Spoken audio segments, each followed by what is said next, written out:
Hello everybody and welcome back to Eiersholt.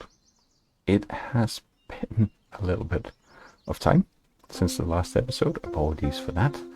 A few other things have been going on, lots of busy life, but also, as probably all of you will know by now, there's been a new version of Eiersholt, an update that now supports the precision farming DLC. So from that perspective, I've been thinking a little bit about how to keep some progress, but take on board the new priority or precision farming features as well. And I've come to the conclusion that we are now on kind of episode 51 here on the map, and we made a lot of really good progress. I don't want to lose that completely, but at the same time, I think it will be good to try some more of this map, basically. So what I'm going to be doing in this episode is that I am going to be kind of clearing out the farm. We're going to be selling this land. We're going to get a markup on it because we've been buying up land and maintaining the buildings very well and everything like that. So all the land that we currently have came to 4.348 million, and then I basically added a 10% markup as sort of an accumulated increased value of the farm, of having all the fields together and basically selling up a farm. So that's for the land and the buildings here, and we are going to be using that money to build ourselves a new farm in a different place, still here on Eiersholt, but it's going to be down on the southern part of the map. So if I just jump into the map now, I can show you a little bit about what the idea is. So I've just swapped over here. So as you can see, we got quite a lot of land, and that then came into a total, what we totally sold this farm for, came in at 4.7 million euros. That's pretty decent, but obviously that includes all the farm buildings and everything like that. And in the new place, we will have to acquire all the sheds and everything like that. So what I'm going to try to do, just to change things up a bit, down here in the very southwestern corner, we got this little area here, and I'm going to be buying that up, and I'm going to be building a custom farm on it, and then obviously some of the fields around it. It might be a little bit challenging because we're dropping the number of fields that is kind of included, but we're gaining some very, very large fields. So I'm toying with the idea of maybe splitting some of them into 2 or maybe even 3 sections, where we can run different crops off. In terms of livestock, hop back in here. In terms of livestock, I want to keep the cows. So I actually want to transfer the existing herd of cows onto the new farm. I'm going to be doing that by editing some of the XML. I'll try and explain how I do that bit. In addition, because we're selling the farm, the buildings and everything like that, I could keep the machinery, or we could sell the machinery together with the farm. That I'm actually going to be kind of leaving to the next episode. I have bought one new tractor at the new built farm when we get to that bit, but I haven't made a firm decision about whether we should just transfer all the existing machinery or whether we should also use it as an opportunity to swap out some of the machine park. In some way, we have a very comprehensive set of machinery. It will certainly easily help us on the new farm. But on the other hand, it could also be an opportunity to try out some new things. Obviously, we'll be buying a lot of the same kind of equipment, but it might be an opportunity to buy different brands, different sizes. For example, I've been wanting to upgrade the Bergman trailer here, for example, for a while. Maybe we want to try a different square baler, stuff like that. But I'm kind of going to have to make a decision in bulk. It's not like we can leave some of the machinery and take others. It's kind of all or nothing. So we either take it all and we bring it down to the new farm. Alternatively, we calculate up how much the sale price of all the equipment is, and then we buy in new equipment for the new farm. It could be quite nice to get new equipment in some ways, but on the other hand, we have some pretty decent machinery. Anyway, so one thing we do have to do is that I am not going to be doing pigs anymore. I am going to be doing the cattle, and I'm going to be doing chickens. I'm going to try and scale up the chickens to a large-scale chicken farm instead. But we're going to get rid of the pigs, and that's also going to ease the pressure a little bit on how many different kinds of crops we have to grow. So from that perspective, we should be pretty good. In terms of the sale price, whatever placeables I have already put down on this farm, they will be included. That's part of the reason why we get a 10% markup. So for example, the dryer over here, this multi-dryer here, that is going to be sold, but inside of it we have an awful lot of hay, and we still have some grass sitting drying. That, on the other hand, I am actually going to transfer over to the new farm, because we're basically going to be transporting down livestock. We are going to be taking this massive pile of silage and we're going to transfer that in. We're going to take the TMR that we already have in the mixer. I'm not sure about the silage, actually. Since that's sitting down, it's only kind of partially fermented. That might be a little bit of a pain, but I might just refill a pile down there with something roughly the same amount of this and then recompact it. I think that will be the easier thing to do. So today's episode is going to be a little bit split in two. We're gonna start selling off the pigs up here, see how much extra money that brings us. On the new farm, the only thing I've transferred over is basically the amount of money that we'll get from the land sale so far. So here we still have our 289,000 euros. We're going to be selling pigs, we're going to be selling milk, and generally just going to be getting ready to transfer some items, perhaps, if we decide that we keep the machinery. So once I've taken at least one load of pigs down to the sales, we've sold some milk, we'll see how we're getting in money-wise, what else we are going to be doing, and then we're going to be taking a little bit of a look at where I'm at. I'm not finished building the new farm yet, so that will be kind of wrapping up a little bit in this episode, and then a little bit in the next episode when we've decided what to do in terms of machinery. But do drop a comment about what you think would be best: keep the machinery or purchase new things. So we now got the livestock trailer hooked up. Starting to run a little bit low on fuel, but should have enough for the first run down to the animal dealer here. It's a little bit sad to be getting rid of the pigs, but at the same time they were just starting to kind of grow massively, and it will help us. We will make a fair, decent amount of money. So I'm just going to try and get reverse down towards the pigs here without jackknifing the lorry, preferably. Put some warning lights on while we're maneuvering here.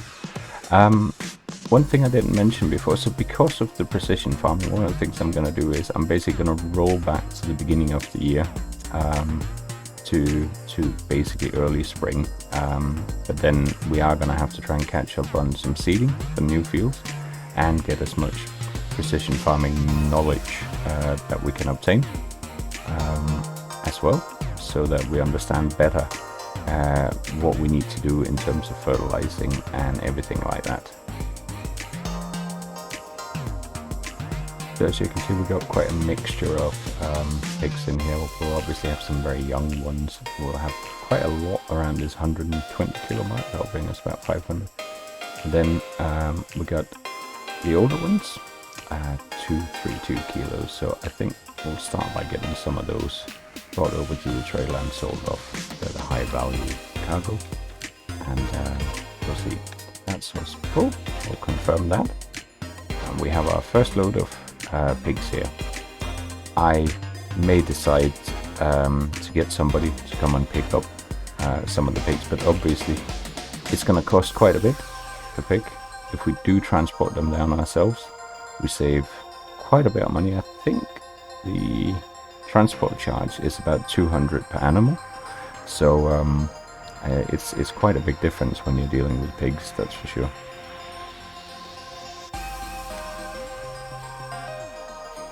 So we're very much staying with the Eiersholt map and all that it has to offer in terms of the dealership and many different areas, but I thought it was a good time to try and explore the southern part of the map as well. We have mainly been up in the sort of northeastern corner for quite a long time now, and running the sort of the pre-built farm up here, and that's been really nice.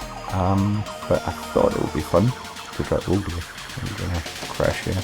I thought it would be fun to try and build our own farm.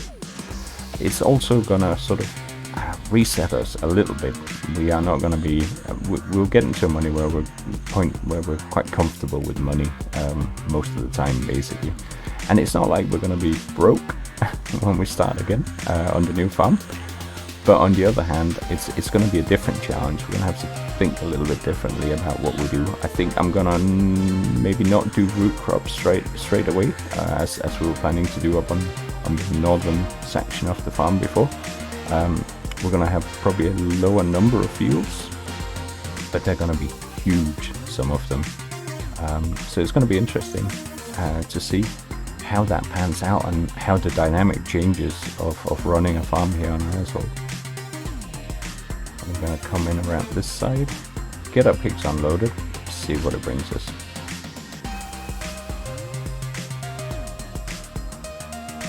So the first load, these were the high value pigs, the bigger ones, and they're going to bring us in 33,000 euros. Oh, don't want to put that in there. And we're going to confirm that. So that's a very decent amount. Now these are the highest value pigs I think we had, so the amount of profit per load is going to go down. But to be honest, I think I am maybe going to spend a little bit of time bringing pigs back and forth, although it is tempting just to bulk sell them as well, of course, and take a little bit of a hit so you don't spend hours and hours on it. But you don't have to watch that bit. That's the benefit of a YouTube video, at least. So I'm going to sell a couple of loads more, and it'll be a little bit later in the day, and we're going to check how much milk there is to sell, and after that we're going to pop down and have a look at what the new farm is going to be looking like as well.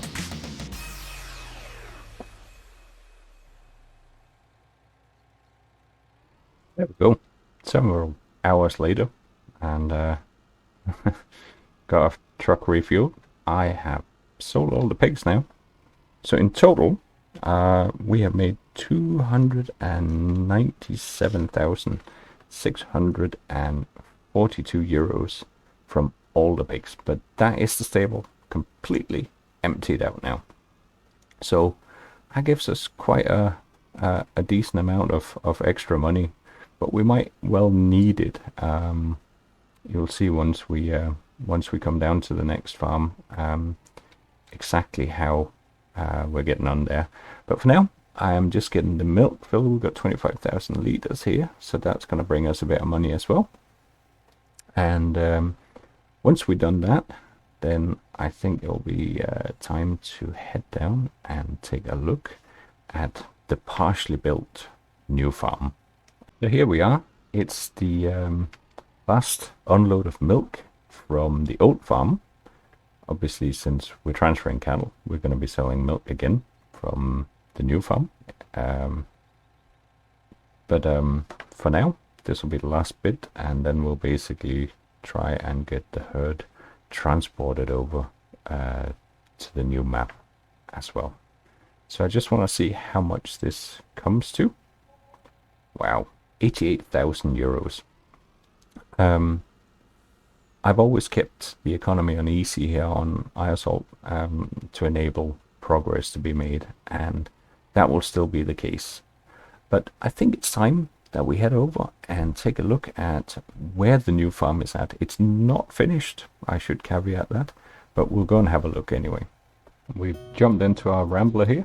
I think I'll bring that one over no matter what. That'll be our new go-to truck. But we're just leaving Eiersholt main farm, and we're going to be heading down to the new area. I'm just going to hop in here, slightly less noise. Obviously, right now we have magically teleported back to early spring, although it's coming to the close of that day, so need to start thinking about getting a move on in general, getting the farm built up and starting to do something with the land very, very early on. That will be hitting the ground running in the next episode, even if the main farm hasn't been fully built up. We actually need to get the precision farming on the go, get the land profiled, find out what we can do, what will work best. And I'm gonna head down now. We got a little bit of a drive to the southern part of the map here. I'll have to see if I can remember how to find the entrance of the new place, because this is obviously the part of the map that I haven't spent very much time on. So it's going to be quite interesting. It's going to be very different for a little while. But we have a farmhouse. We have a cattle barn and a few other things. Obviously, it's sort of starting to come into the time when it's getting dark now. I hope we can make it down to the farm and have a little look before it's get too dark. You can see buildings popping in over there. That is the beginning of our new farm here. But now, whoops, I need to avoid getting hit by cars, and then I need to find the entrance. It's right around here somewhere. I think I need to put a sign out here, get one of the mods where we can put a sign in. And I probably need to get this road improved a bit at some point as well, put some gravel down or something. I don't think we're going to be tarmacking this long distance. So our house is a little bit more modest right here.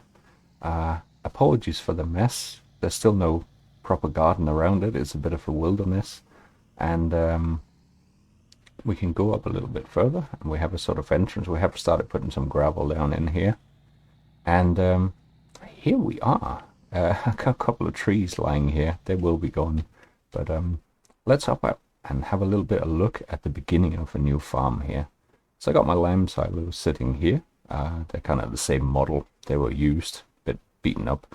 If we just squeeze past the cut down trees that's been dragged over here, got some fertilizer containers as well, refillable. And then I got a large bulk hole here that we could either use for grain or for equipment. We have plenty of vents, so if we do decide to do some root crops or even storing other grain in here, that should work just fine. In behind here we got the silo hole that allows us to create pellets. I thought that would be an interesting little addition to the farm here. We might not be using it right away, but we do have quite a lot of straw bales that I'm also going to be transporting down from the old farm, so maybe actually making some straw pellets would be a good way of generating some income as well. But in addition, so I have bought in one machine here because I needed something to run a stump grinder. So I've got a little T5 here. Since we started the previous farm with New Holland, I thought I would get this one in to start with, and then we'll see what we do with the old machinery. But yeah, so this little hole here, I think will come in handy enough. It'll double up as some machinery storage, and then the opportunity to also create pellets over on this side. And then I got our square bale storage shed here, so we'll get the bales shifted down from the old farm and put in here, and that also makes it easier if we want to start making some pellets that we can just sort of pop a few over at a time instead of having to do an absolute ton if we buy in shredder for that machinery. Over here I've got our dryer. It's the same model as we had on the previous farm. Obviously I need to bring down some grass and some hay that we already had and bring that in. I'm going to do that by editing the XML. And then here is our new cowshed. It doesn't have room for quite as many cattle. I think it's got room for 150, I want to say. So this stable has room for 120. I don't think we have more than 120 cattle, but it means we will be pretty full up. But with the income we get from milk, I'm quite happy with that. And yeah, I like to look at this stable. Around the other side, we got quite a sizable pasture for the cattle over here. So there's a decent amount of grazing space to them. This is eating into one of the fields that's been bought in for the farm, but you know, we need space for the cows to be able to do some grazing. And then same model of feed mixture as well, a TMR mixer here. So I will be bringing down what we had in the oat mixer and basically transfer it into the tanks of this one so we can hit the ground running. Then obviously we are still probably going to be doing a number of different crop types of silos. We got these nice silage clamps now, so we got 4 of these in total. That takes up a huge amount of area, but there's also a huge amount of space here for generating some silage. As I mentioned, we have a clamp with about 900,000 liters of grass sitting up there. I might just transfer it in here as grass into one of these clamps, see how much I can fit in, recompact that, and then we'll call that a transfer. And then really the last bit that's not really connected up to the rest of the farm yet is our chicken farm over here. We're going to try and scale up on the chicken and see if that works. I have no idea whether that's going to work financially or not, but I thought we'll try something a little bit different. So this is a large capacity chicken farm, and so we'll bring down the chickens we have, might buy in a few extras, and then we're going to see how that works out, how many eggs we're going to get produced out of this stuff. It's going to be interesting to try out. I hope I haven't messed up by placing it sort of hard up against the edge here. I don't think there's any entrance on this side. It's all facing over towards that side, so I assume that's also where the eggs will be appearing. So we do have a sizable grass area here still. I'm kind of hoping that up here at the chicken farm and the TMR mixer, that's sort of going to signal the edge of the farm so that the rest of this area on grass will remain grass, and we will be able to get a cut in fairly soon, as we're back in early spring. But yeah, so as you have noticed, we have 559,000 euro right now. So that was based on the value of the land of the farm up top. So in addition to that, with the milk and the pigs that we sold and the money we still have in the account, there's still 675,000 euros to come into this account, which takes us back up over 1 million euros. And then of course there's the question about the machinery, whether we keep what we got. But as you can see, there's also some space here that I need to fill out, because we actually don't have that much space. We don't have a silo yet, for example, and I feel like we're definitely going to need 1 or 2 more sheds for machinery as well. So I'm hoping to be able to, I need to cut down another couple of trees here. I think I have purchased this forest land here, so we do have an option of breaking in here and extending the farm this way if you want. But I think it's time that we just sort of brought the drone up and take a little bit of an aerial overview. Like I said, I haven't finished tidying up the ground and getting rid of the trees and everything like that, but I think it'll be nice to take a look nonetheless. So if we start down here, we can see we still got quite a lot of work to do around the house itself. Might be able to fit a small shed in on the side down here, but I do want a little bit of garden for the farmhouse as well. And then coming in, we got our first sort of large shed there that can either be used for grain or for machinery. We got our larger pellet hole there, and we got a couple of silos. We got 1 shed for bales. We got the 4 large silage clamps, still a bit of tidying to do around the ground there. We got a dryer.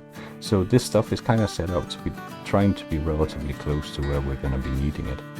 I put in 2 extra slurry lagoons over here. I don't know how quickly it's going to be filling the existing one, but we then actually have an option that we can store quite a lot of slurry and then use that for fertilizing the fields.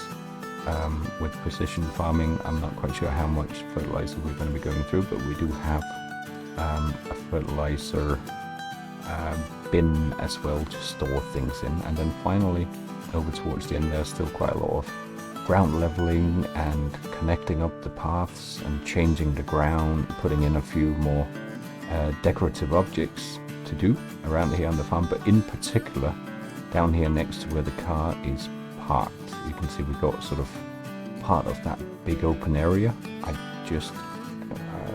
I'm a little bit sad. I'm keeping this tree here in the middle, just sort of keep a little bit of nature in. I'm trying to keep the ones in between the bulk hall and the cow stable there and along the edge of the map.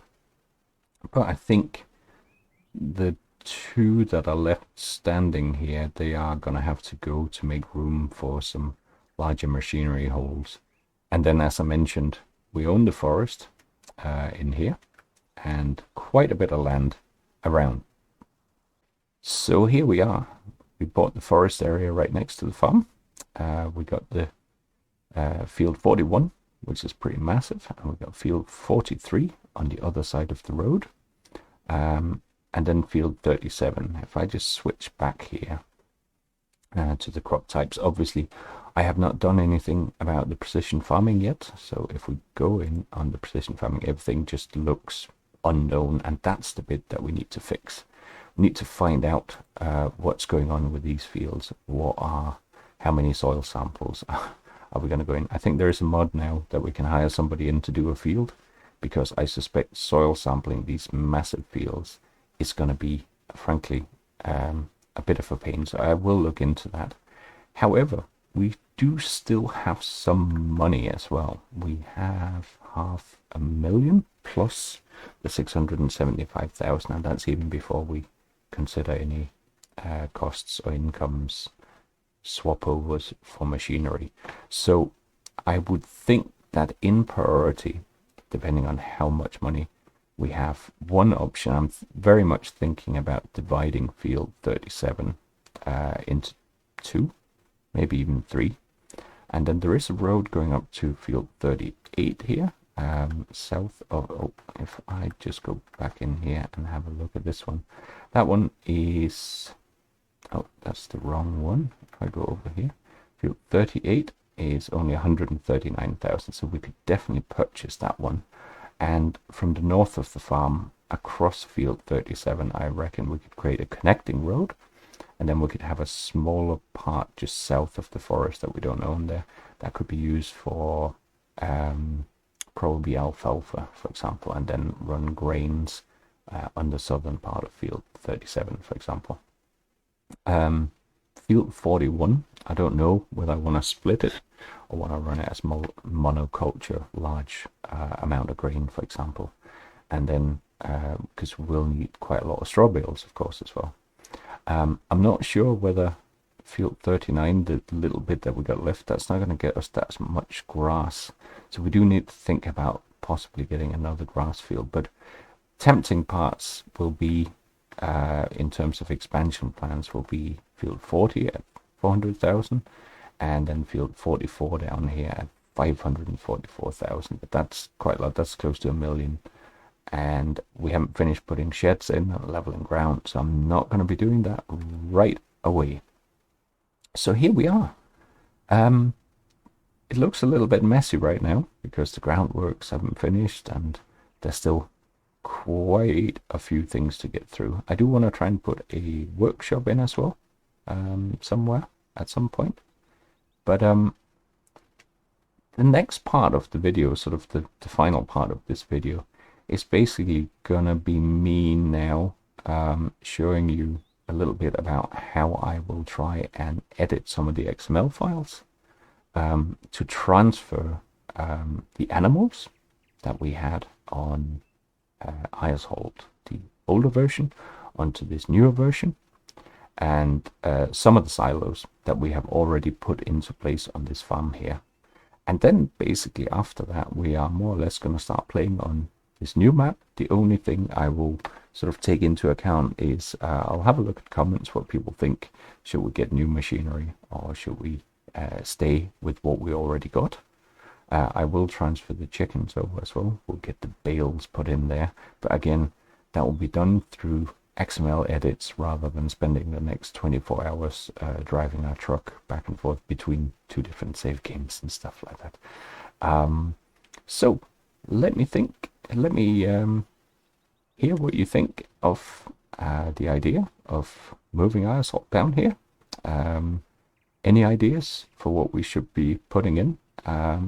Next episode, I might have cleared off these trees here and put in another shed, and I want to try and put in a silo, but they're quite expensive.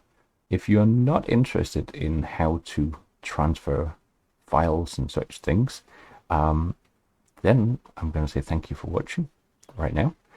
If you do want to see a little bit about what I do to transfer file, it will be a bit condensed, it'll be short, then stick around and it'll be coming up right now.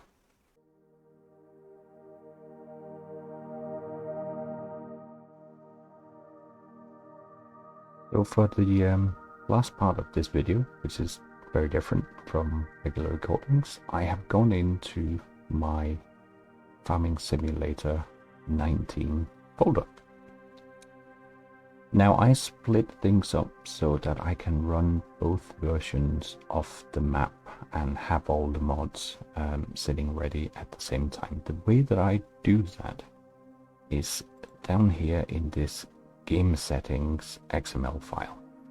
However, what I am gonna go through in terms of editing the XML files, you will also be able to do as long as you have the previous version of your Eiersholt save game in one save game folder and the new game in a different save game folder.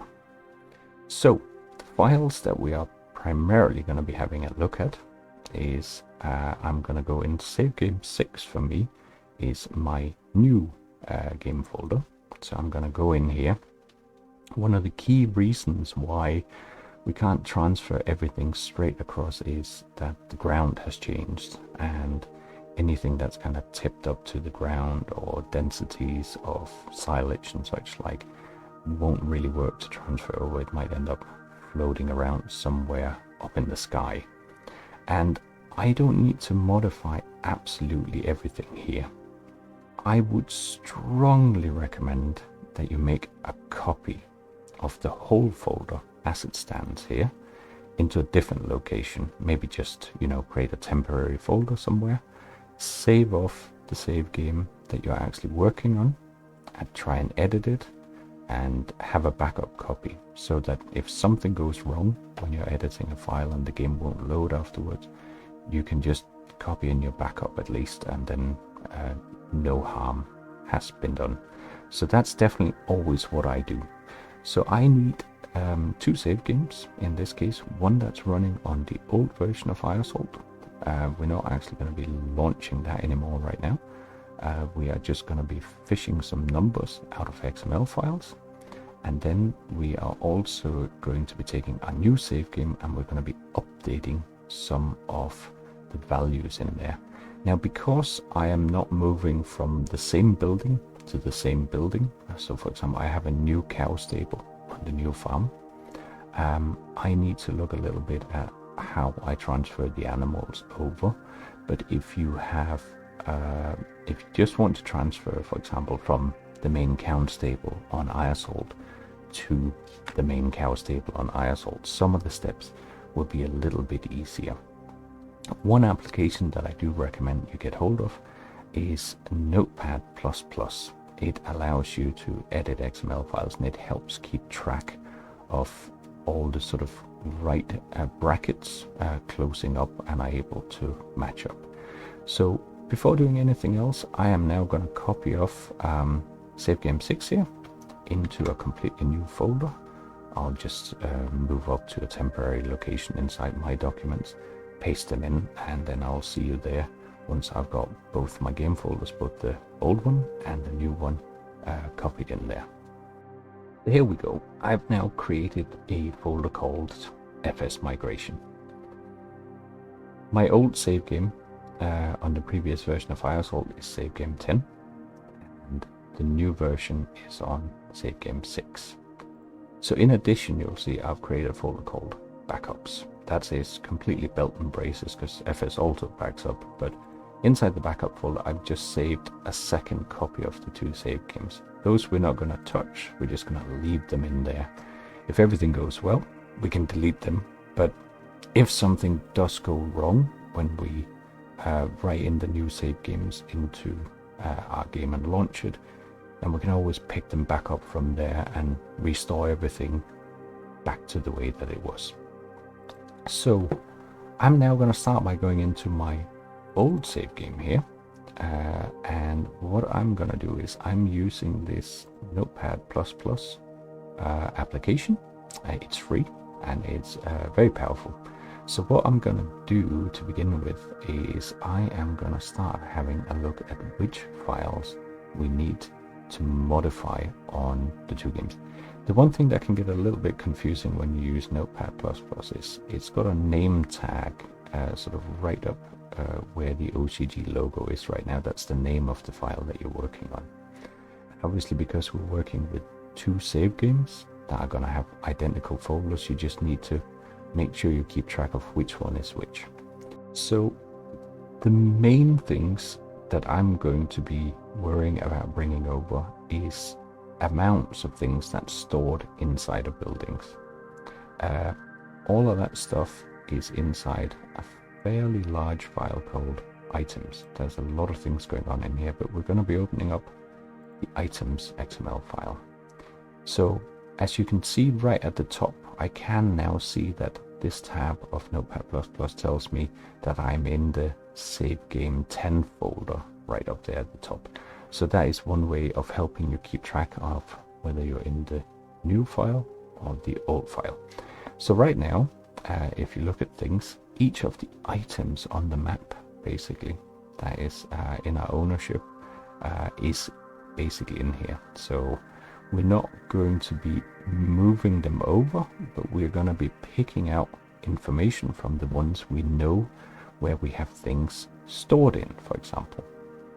Now, one of the problems is that on the new version of the map, I have not yet put in a silo, so I can't yet transfer the grains in this case.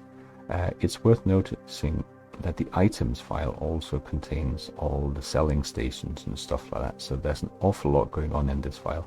It is a bit complicated to try to find your way around everything in here, but I'm going to show you a couple of examples on how to work out what's where, and then from there on in it will require a little bit of patience to find the right pieces of information. But I guess, you know, if you want to save hundreds of hours work on a map and try and get it worth it, it's perhaps worth investing an hour or 2 of sifting through this, but it is a little bit tedious. I'll be the first one to admit that. So one of the great things about the Notepad++ is this little line that goes down the left-hand side full of minus symbols. So on our first one here, we have an item class name workshop. I don't have anything stored in the workshop, so I can actually just click on that plus symbol and fold it up. I don't need to see any more of what's going on inside of that. But rather interestingly, the next item here is my global company production factory placeable, and it's called the multi-dryer. So this is my dryer where I have dried some grass and some hay inside. Now it has a specific position on the map. I don't need that. What I need from this one is further down here in the input products and the output products, because I have some IP grass underscore windrow fill level, and that fill level there is what I want to bring in to the dryer that I now have on my new farm. And likewise, I want to put in the output product where it's completely full, because we haven't been taking anything out right now. So this is in my old save game. So what I'm now going to do is I'm going to open up a new tab in the items.xml from my new save game. So we're going to hop over here. I'm going to go back out. I'm going to go into save game number 6. And again, I'm going to right click and say edit with Notepad++. So I now have two tabs called items.xml. And one is for save game 6. I can see that up at the top. If I change to the other one, I can see the path is to save game 10. So that's important to keep an eye on. Now things are not going to be in the same order in here, and as we can also see, there's a whole bunch of precision farming stuff in here right now at the beginning. That's part of the new version. I'm going to hide all of that because I don't need it.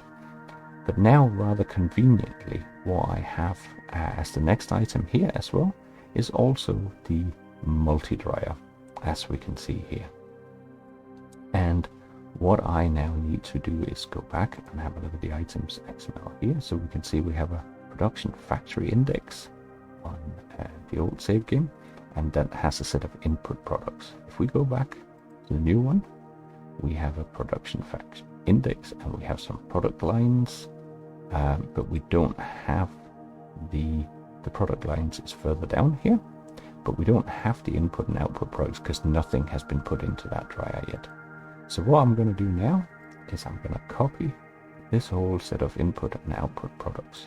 So I'll mark that up and, well, keyboard shortcut Control C if you're on Windows at least, or you could use Edit and Copy. Then I'm going to go over to my new file here, and then above the production lines, because that's where it was in the old one, I'm going to create a new line and then Control V to paste it all in. So now I have basically put in that this dryer should have some content in it already, and next time we load the save game, once we put this back into the save game location, we should now see that this dryer has that content inside of it. So that's basically one item done. For every item you have between your two save games, you will have to find them inside the XML. I'm just going to save this now, and you're going to have to find the right place to transfer it. It is a bit of a detective game to do that in many ways.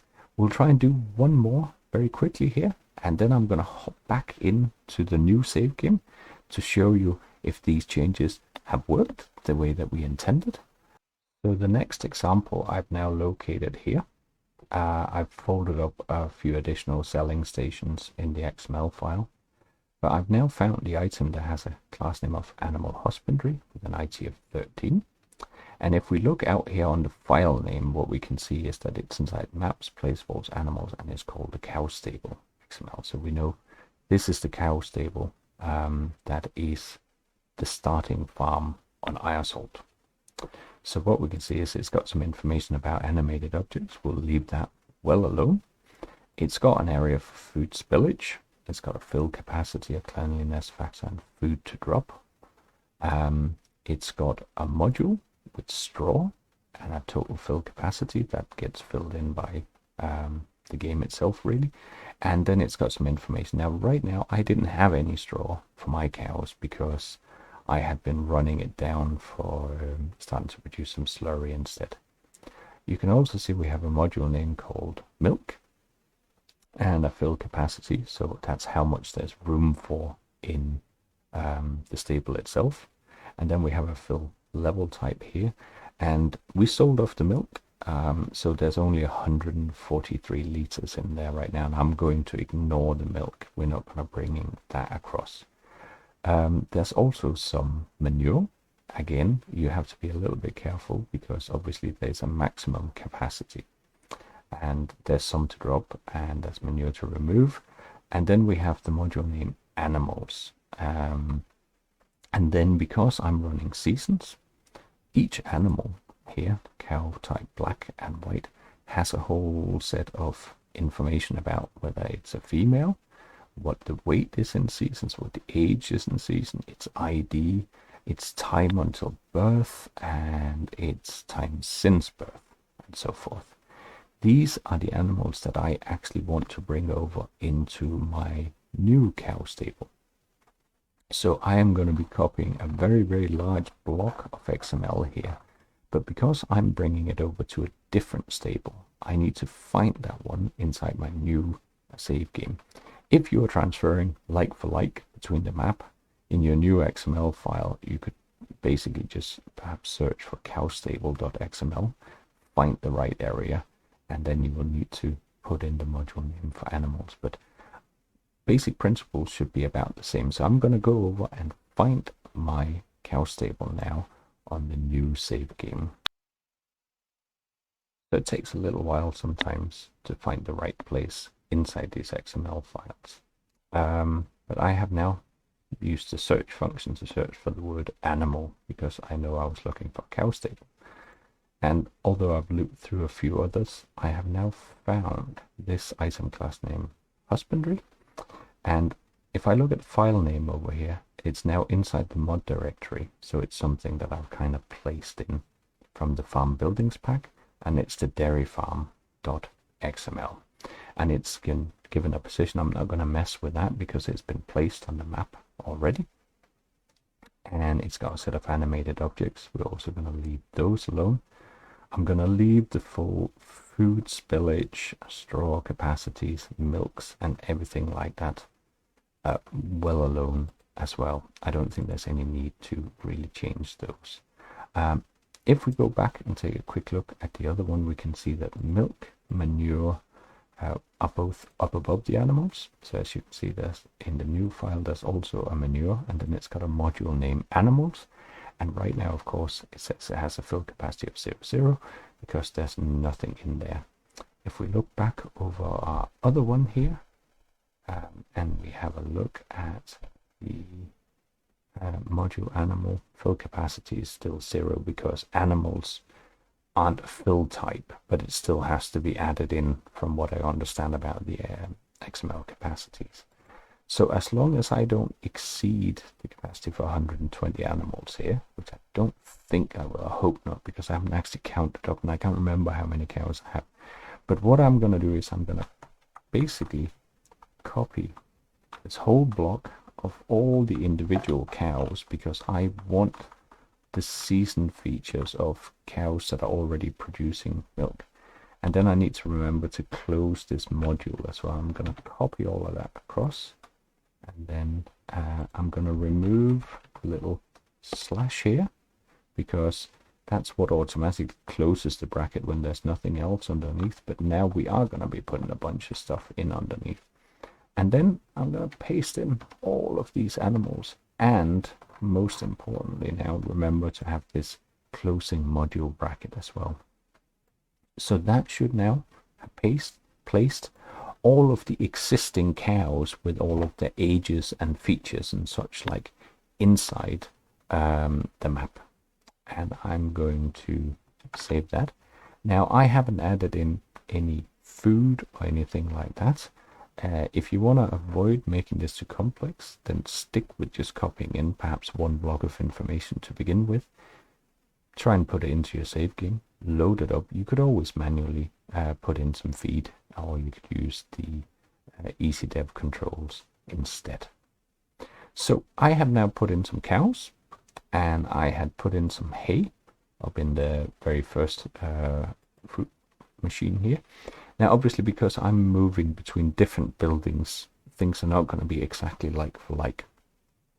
If you are just wanting to transfer between the same building into different save games, you could probably use something like the mod name here.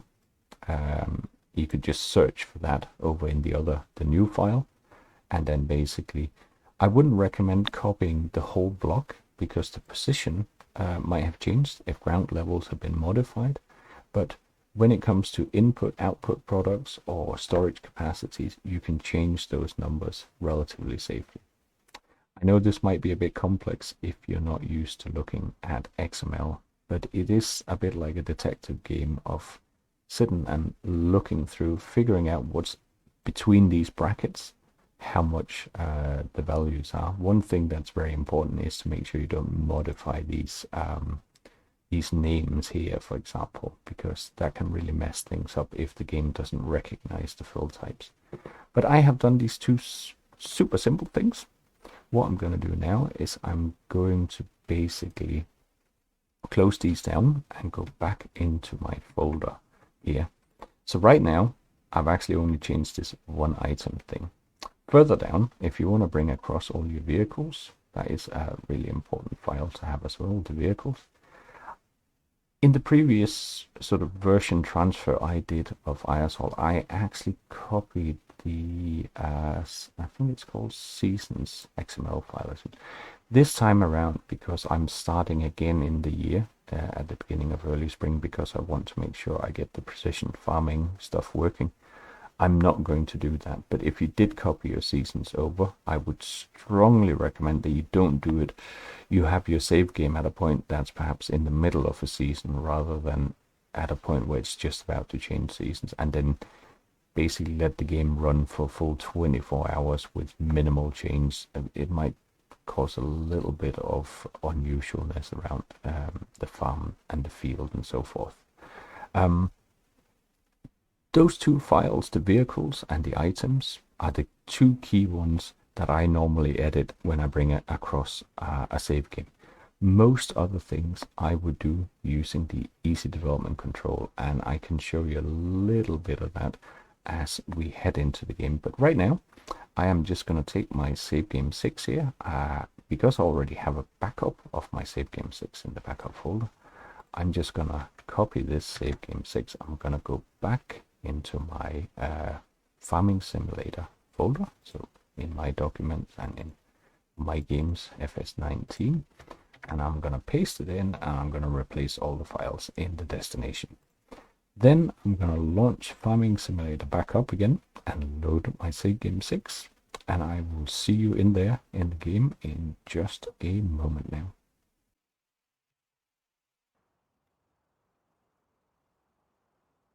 So here we are inside of the new farmhouse. It's perhaps not quite as swanky as the old one on the main farm, but the key things is we only modified two things while we're doing the XMLs. One was the cows, and the other one was this grass dryer up here. So now the moment of truth as I head up here, and we're going to turn around and have a look at these fill boards. And it's a little bit loud, so I'm going to step away a bit. But as you can see, those two XML values that I pasted in, the 391,000 and the full 1 million, is now inside that grain dryer. That means that the edit on that section of the XML file definitely worked without any problem. So here's our cows table. So I'm a little bit excited to see whether this has worked, because I haven't actually tried to transfer seasons animal, but we certainly have cows in our field. That's a good sign. What I am going to do now is, first of all, let's give the poor creatures some water right away, because they're going to be thirsty. The other bit I'm going to be doing is I'm going to jump into the seasons overview of animals here, and I'm going to have a quick look.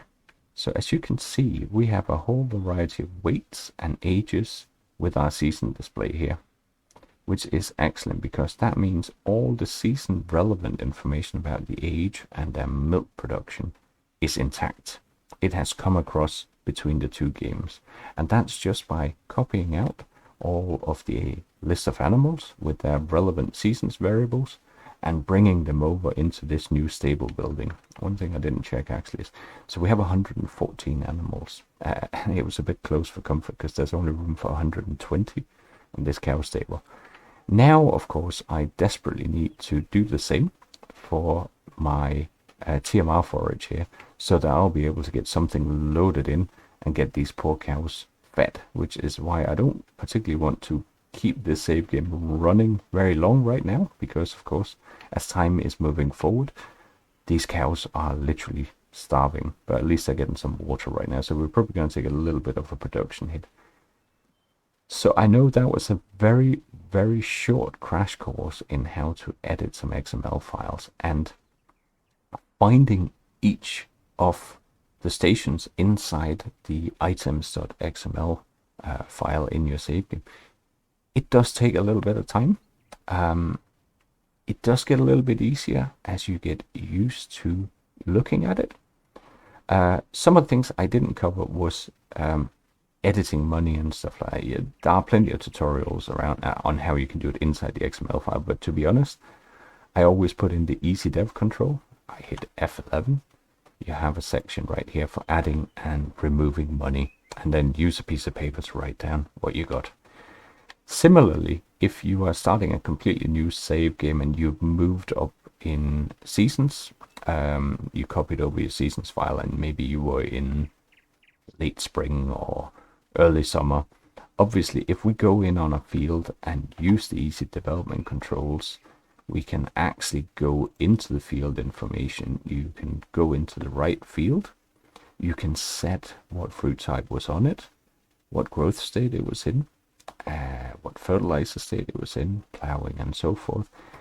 And then you can sort of approximate quite closely to where you already were in terms of that field state. That is by far the easiest way of doing it. You're not going to mess anything up in your save game by doing that. It might, like I say, I always recommend leaving a 24-hour period of letting seasons kind of run before you start altering the fields too much after that. What else is there to mention? Lots of things are hidden inside that XML file, but all your pallets and your tractors and stuff is straight in the vehicles.xml file in your save game. If you just copy it over, they will be in exactly the same location as they were in your previous save game. That can be good or bad. In my case, it wouldn't be great because they'll be all the way up the other side of the map, for example. But at least it brings everything over with the same age, wear and tear, and everything like that, which will allow you to bring things over. Now, for things that lie on the ground, if you had a heap or something like that, that will not come across. So what I would tend to do is, if I want to bring in some silage, we're going to transfer some of the silage from the farm that we had recently created in the previous episode of Eiersholt. I would again hit F11. I'll go back into the cog here, and as you can see, you can tip to ground here. And so I could simply choose to take some, if I loop through here, I could take whole crop silage. In our case, it was actually grass. And the maximum amount I can spawn in at one time is 100,000 liters. You might find that that will spill on the outside, depending on where you're standing, because it is literally going to spawn right in front of you. So I'm not going to put a huge amount in right now. I'll just put 1,000 liters in here. And then right where I'm standing, there's now 1,000 liters of grass. Then I can drive a tractor over, recompact it, and recreate a silage pallet in a relatively short space of time. If you build custom areas, transferring those between save games is a little bit fiddlier, because I would not recommend copying the item directly over from the previous game, because like I said, the ground heights may well have changed. So one option is simply to redo it manually, replace those buildings. Use easy dev control to add the money in that you need to do that for the ground leveling and stuff like that. It does take a bit of time, but that's how I do it without having to go into Giants Editor. Obviously, there are some things that you could do much quicker and easier inside the Giants Editor if you're familiar with that. But I really wanted to try and give an idea for people who perhaps don't sort of use that editor on a couple of simple tips and tricks on how you can transfer things over so you don't lose all of your progress at least. So there we go. Proof of concept. We got the first couple of things in. I'm gonna stop this save game before my cows now starve to death. I need to bring that TMR stuff over. And then in the next episode we'll be picking up. I'll have done a bit more of the precision farming analysis, or trying to get one of those geologist mods in so I can pay somebody to come and analyze the fields. I'll probably work on clearing this area a bit, and then maybe we'll be placing in a nice new machine shed or something like that in the next episode, while we also figure out whether we're keeping the old machinery. I hope this was of use for you. Thank you very much for sticking with it, and feel free to post some questions. But I should also highlight that DataLund's Discord is an excellent place to go and get some support if you're not sure about what to do with this map. There are a lot of options, a lot of opportunities. That's why I'm sticking with the map as well, even though I'm building a completely new farm. I just enjoyed this map so much. But with that, it's thank you very much from Overcorp Gaming, and see you again soon.